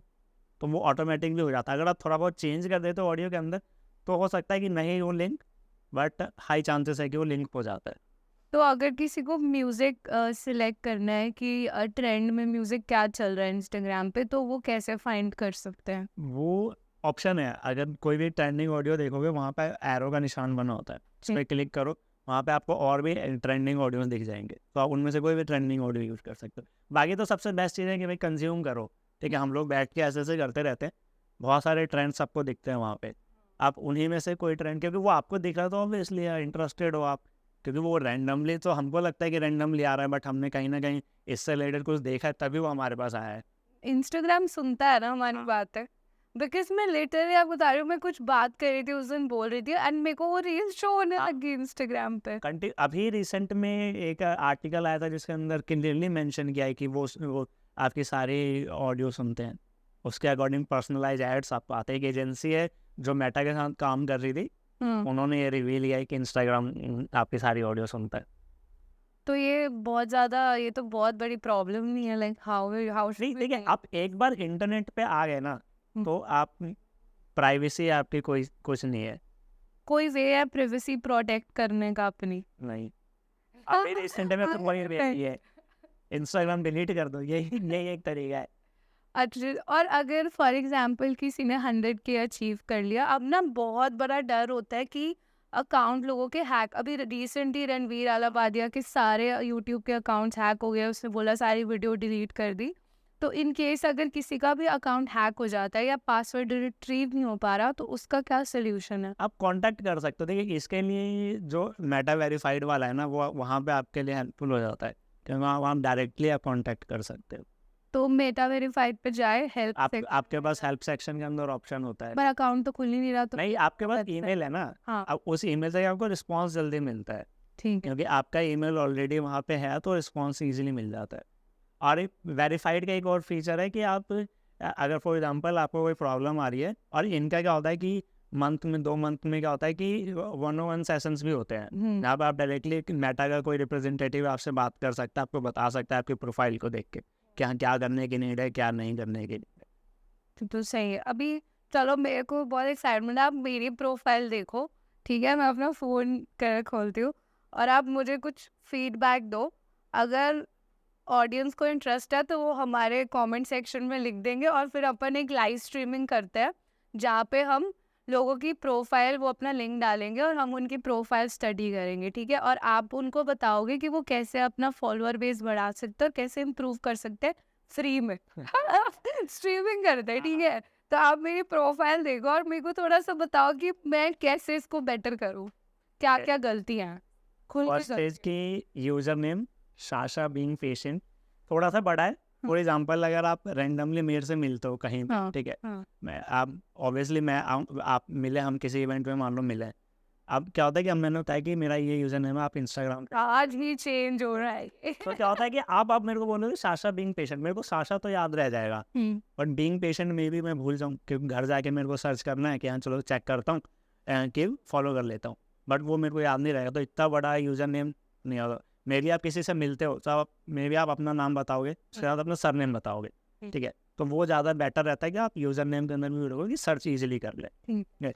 उसके बाद आपका नेम, ठीक है, नाम ठीक है, बट आगे कीवर्ड नहीं है कि आप क्या काम करते हो, ठीक है, वो आप मेंशन कर सकते हो। बताओ, जैसे मेरा business I help people to build business, ठीक है, digital marketing and brand building found. अब नॉर्मली यहाँ पे लिख सकते हो डिजिटल मार्केटिंग लिख सकते हो, या फिर आप ब्रांड स्ट्रेटेजिस्ट लिख सकते हो। तो साइशा ग्रोवर के आगे हाँ, ब्रांड ऐसे लगा दो और वहाँ पे आप मेंशन कर दो, ठीक राइट। तो सो फॉर एग्जांपल मेरे को डिजिटल मार्केटिंग सर्च करना है, तो आपका चांसेस रहेगा कि आप रैंक कर जाओ वहाँ, ठीक है। उसके अलावा फाउंडर एंड होस्ट इट्स पंचायती, वो ओके है, ठीक है। एंड हाईलाइट्स के अंदर कुछ नहीं है, तो आप हाईलाइट्स के अंदर वो चीज़ ऐड कर सकते हो। और एक चीज़ और है कि जैसे आपने मेंशन किया है कि डिजिटल मार्केटिंग ब्रांड बिल्डिंग, इसको सपोर्ट करने के लिए कोई अचीवमेंट या कोई चीज़ है तो वो आप इसमें मेंशन कर सकते हो, ठीक है। ये सारी चीज़ें, बाकी एवरीथिंग गुड। और तो एंगेजमेंट तो कुछ है ही नहीं, भाई दोस्तों फॉलोअर बेस फॉलो कर लो, इसका नाम एंगेजमेंट अब टाइम के मैं ऊपर है। कुछ डाला ही नहीं ना, और मैं बहुत ज़्यादा सेप्टिकल भी हूँ थी पहले अपनी पर्सनल लाइफ पब्लिकली डालने के लिए, बट उसके बाद मुझे लगा कि ये तो लाइफ के लिए सबसे ज़्यादा इम्पोर्टेंट है इस टाइम। कनेक्शन ही वैसे बनता है, अगर आप अपनी नॉर्मल लाइफ नहीं दिखाओगे ना, तो समझ लो कि वो फॉलोअर्स से फॉलोअर्स ही रहेंगे, आपके फैन नहीं बन पाएंगे कभी। तो अभी आप जैसे 3 लाख रुपए कमा रहे हो, ठीक है, महीने, क्या करते हो? 3 लाख। सर्विसेज, तो अभी इन टोटल कितना आपकी सैलरी? मैं आपको बताऊं, हमारे लास्ट सिर्फ अगर एजुकेशन का था तो हमारा 1 शेयर से ज़्यादा का टर्नओवर था, तो मतलब अब मल्टीपल पॉडकास्ट बंद कर। वहाँ पे हमारा जो पर्सन जो एफिलिएट करता था, उस अकेले पर्सन की 25 लाख की अर्निंग। तो इंस्टाग्राम से कमाने के क्या क्या तरीके हैं, ये बता दो। आपकी सर्विसेज है, ठीक है, आप अपना कोचिंग को बिजनेस स्टार्ट कर सकते हो। क्योंकि इंस्टाग्राम पे तो नहीं करता ना व्यूज के लिए। इनिशियली करता था बोनस, आई थिंक अगर आपने देखा हो तो वहाँ पे बोनस नहीं, हमारे पास था एक्चुअली में जब इनिशियली लॉन्च हुआ था वो, तो वहाँ पे वो पे करता था, बट वो प्रोग्राम सिर्फ 3 महीने चला था आई थिंक, उसके बाद वो बंद हो गया। तो ब्रांड प्रमोशन से एक तो आपका, ठीक है, अर्न करने, उसके अलावा आपका सर्विसेज, आपका वो प्रोडक्ट है वो है, उसके अलावा अपना कोचिंग सिखा सकते हो कि आपने जो सीखा है वो चीज़ें हैं वो आप वहाँ बता सकते हो। उसके अलावा आप बहुत ज़्यादा एफिलिएट मार्केटिंग कर सकते हो, ठीक है, अगर आपके पास ऑडियंस है, अब किसी पर्टिकुलर नीश के अंदर, तो उस नीश से एफिलिएट मार्केटिंग कर लो। थोड़ा इजी वर्ड में समझाने से बहुत लोगों को नहीं पता होगा affiliate marketing. Affiliate marketing means कि किसी एक्स ब्रांड का वो प्रोडक्ट है, आप उसको सेल करते हो, उसके बेसिस पे आपको कमीशन मिलता है। ठीक। वो आप अमेजन से भी करते हो, फ्लिपकार्ट से भी करते हो, ओह। तो ये सारे वहाँ पे है प्लेटफॉर्म। मैंने बहुत लोगों की वीडियो देखी है कि जो शेफ हैं हाँ वो एक चॉपर यूज कर रहे हैं और बहुत ही स्टाइलिश था और उन्होंने लिखा हुआ है कि ये मेरा लिंक है, हाँ, यहाँ से इससे जाके बाय जाकर करो।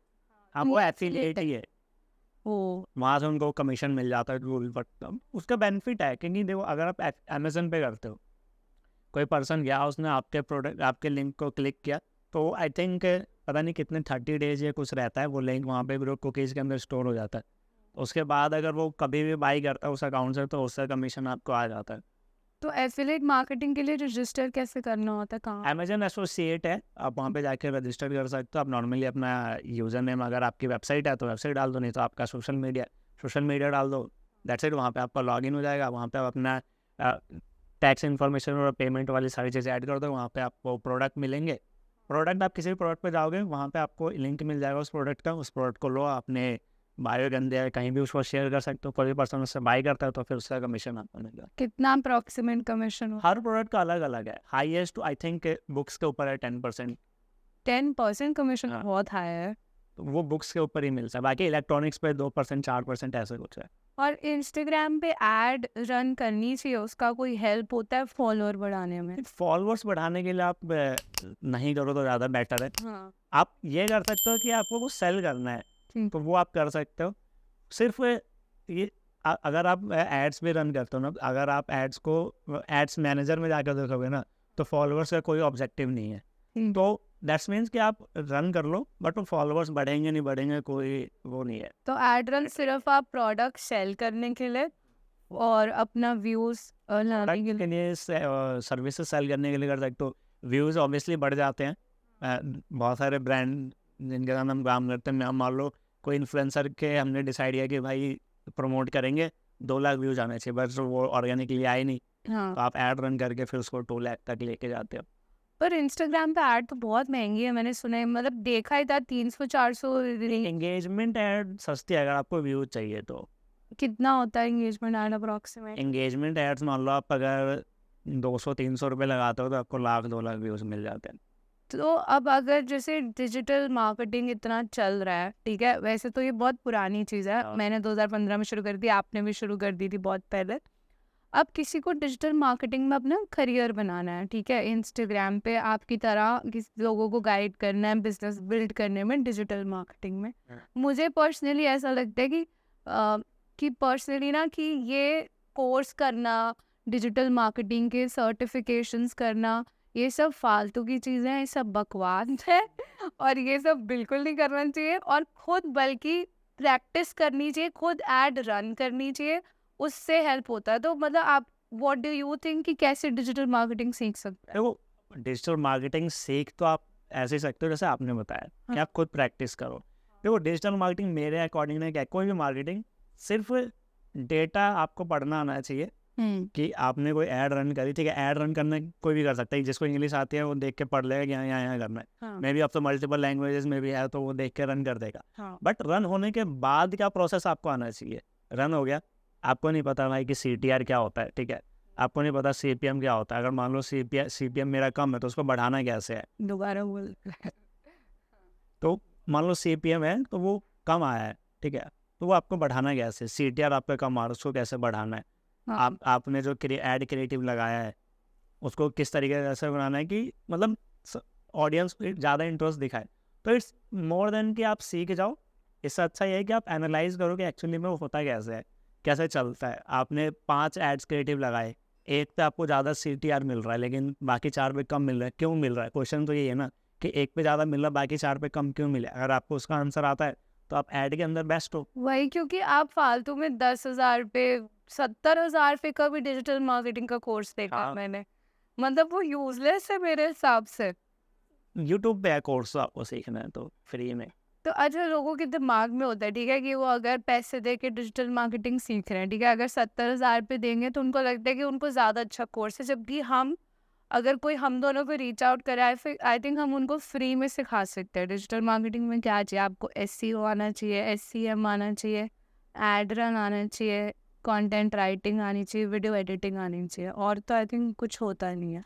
देखिए, इसके अंदर क्या ना कि आपको सारी डिजिटल मार्केटिंग सीखनी भी क्यों है? आप एक पर्टिकुलर टॉपिक लो, ठीक है। ठीक है, आपने कहा कि मेरे को सोशल मीडिया करना है, हम्म। सिर्फ सोशल मीडिया के बारे में आपने समझा, वही सर्विस सेल करो। देखो एक्चुअली क्या है ना कि बहुत सारे लोग क्या है कि भाग रहे कि मैं ये सर्विस भी दे दूंगा, ये सर्विस भी दे दूंगा, सारी सर्विस दे देता हूँ। तो उससे क्या होता है कि बहुत हाई चांसेस है कि आपकी एक्सपर्टीज हर सर्विस में नहीं हो सकती। Jack of all master of none. तो वो वही एक इशू रहता है। आप एक सर्विस डिसाइड करते हो कि मैं एक सर्विस दूंगा, ठीक है, लेकिन हाँ वो सर्विस में सबसे बेस्ट दूंगा, तो आपके चलेगा वो। और अब जैसे अभी आप हम बात कर रहे थे उस बारे में, जो इतना बड़ा स्कैम चल रहा है, टेक स्कैम, वो हाँ। क्या है आप बताओगे? जो इन्फ्लुएंसर्स ने मिलकर और 5 एजेंसीज ने मिलके इंडिया का बिगेस्ट इन्फ्लुएंसर स्कैम करा है। ये स्कैम आप कह सकते हो 200 करोड़ के आसपास का है, ठीक है। इसके अंदर हो कैसे रहा है मैं आपको बताता हूँ। एजेंसीज का नाम नहीं ले सकते, बट हाँ ठीक है, होता कैसे है। फॉर एग्जांपल आप क्रिएटर हो, ठीक है, मेरी एक एजेंसी, मैंने आपको बोला कि वी वांट टू हायर, कि आप हमारी एजेंसी के अंडर आ जाओ, हम आपको मैनेज करेंगे, हम आपको ब्रांड डील्स ला के देंगे, आपके जितने भी ब्रांड डील्स होते हैं वो सारा हम मैनेज करते हैं, ठीक है। आप चांसेस है कि आप चलो मना कर दो कि नहीं मैं आपके एजेंसी के अंडर ज्वाइन नहीं करूँगी। तो वो होता ये है कि आपने तो मना कर दिया, बट मेरे पास ऑलरेडी 50 क्रिएटर्स हैं, ठीक। अब मैं क्या करूँगा कि आपने कोई पोस्ट डाला, मैं अपने क्रिएटर से बोल दूँगा कि इसके पोस्ट पे जाके नेगेटिव कमेंट डालो, ठीक है, बॉडी शेमिंग करो, ये करो, वोट कर दो। हाँ। तो उससे क्या होगा कि अब आपको लग रहा है कि हो रहा है, अब आप प्रॉब्लम में हो, आप बाय नेचुरली आप एजेंसी को रीच आउट कर दोगे कि यार मेरे साथ ये प्रॉब्लम हो रही है, एक बार सॉल्व कर दो। बॉलीवुड वाला करण जौहर वाला तो scene चल- इससे क्या होगा कि अब आप उस एजेंसी के साथ मान लो ज्वाइन हो गए, ठीक है, हो गया, ओके, ठीक है, बढ़िया है। अब क्या होता है, एजेंसीज क्या कर रही हैं कि वो ब्रांड्स के साथ भी ऐसा कर रही हैं। मान लो ब्रांड्स के पास गए, ठीक है, बोला कि हमारे पास 50 क्रिएटर है, आपका कोई प्रोडक्ट है, आपका रिव्यू करवा देते हैं। हाई चांसेस है कि अगर वो मना कर दे तो उसको सिंपली बोल देंगे कि भाई देख तूने तो मना कर दिया, अब मैं क्या करता हूँ कि 50 क्रिएटर से नेगेटिव रिव्यू डलवा देता हूँ तेरे प्रोडक्ट का कि बेकार रिव्यू है। इतना बड़ा स्कैम चल रहा। हाँ। अब क्या होगा कि मान लो नेगेटिव रिव्यू नहीं हुआ या फिर वो नहीं माना, तो हर एक कंपनी का एक ब्रांड मैनेजर होता है। हाँ। वो लोग ब्रांड मैनेजर पे जाते हैं, ब्रांड मैनेजर की सैलरी कितनी 25, 30, 40, 50,000 होगी, उसको ज़्यादा ऑफर करते हैं, कहते हैं कि भाई तू सारी डील हमारे एजेंसी को ला के दे, ठीक है। अब क्या हुआ कि कंपनी को तो नहीं पता, क्योंकि मैनेज तो ब्रांड, प्रमोशन तो ब्रांड मैनेजर मैनेज कर रहा है, हाँ। एजेंसी के पास काम आ गया, एजेंसी डिसाइड कर रही है कि किस क्रिएटर को जाना है प्रोडक्ट, किस क्रिएटर को नहीं जाना है प्रोडक्ट।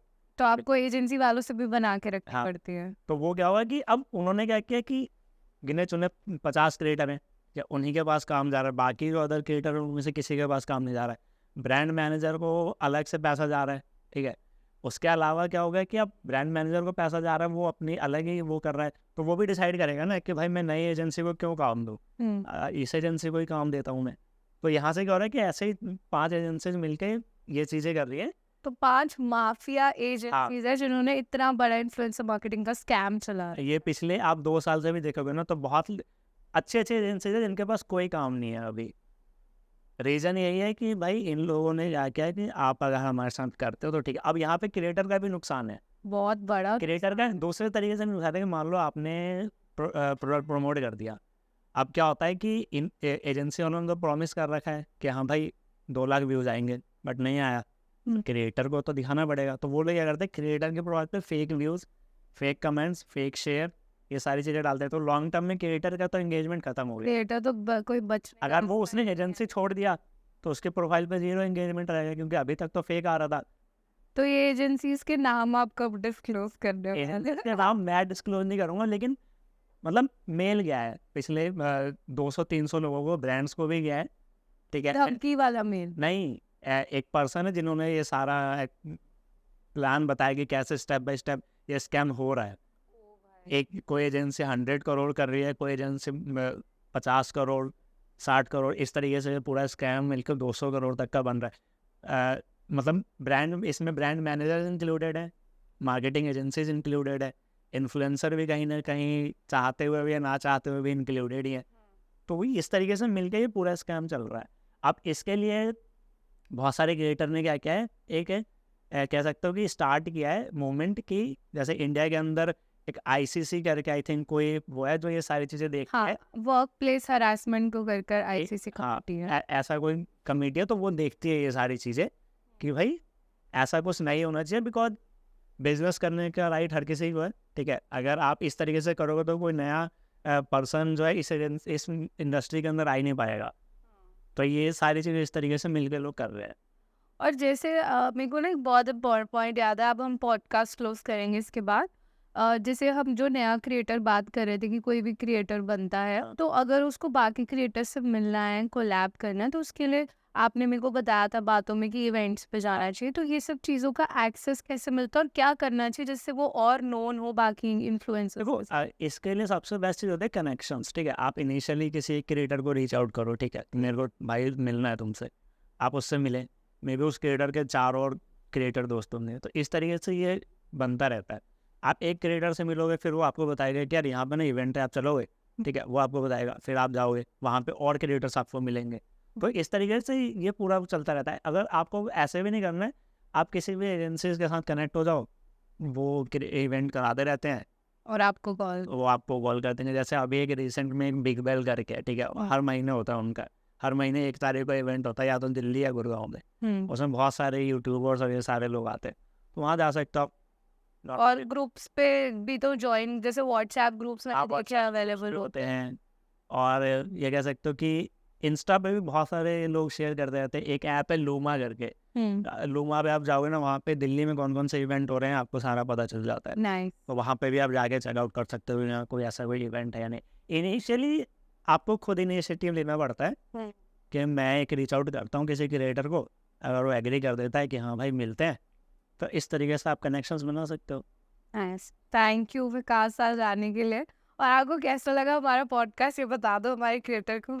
नहीं, पॉडकास्ट बहुत अच्छा था एंड मज़ा आया मेरे को भी बात करके। बहुत दिनों बाद मैंने ऐसी बातें करी हैं। पहले मैं अपना पॉडकास्ट रन करता था, लेकिन फिर मैंने बंद कर दिया वो। क्यों, ऐसा क्यों? नहीं, एक्चुअली क्या था कि मैं बिजनेस रिलेटेड ही कर रहा था।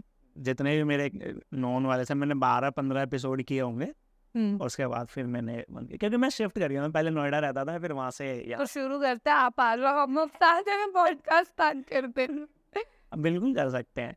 तो जिस किसी को भी ये पॉडकास्ट अच्छा लगा है, कुछ समझ में आया हो, कुछ सीखने को मिला हो, तो इस पॉडकास्ट को लाइक कर देना, शेयर कर देना उन सब का जो इंस्टाग्राम पे ग्रो करना चाहते हैं, जो अपना बिजनेस स्टार्ट करना चाहते हैं। एंड चैनल को सब्सक्राइब कर लेना, ताकि और इस तरीके के पॉडकास्ट जो है इनके चैनल पे आते रहे। और आप सब्सक्राइब करोगे तभी एपिसोड बना पाएंगे। कमेंट करना नीचे अगर चाहिए। हमारी सीरीज 2 है जिसमें मैं और विकास कंप्लीट डिजिटल मार्केटिंग का एक और कोर्स लेकर आते हैं, और हम लोगों को बताने वाले हैं कि वो कैसे डिजिटल मार्केटिंग कर सकता है एक्सेप्ट इंस्टाग्राम। थैंक यू तब तक के लिए।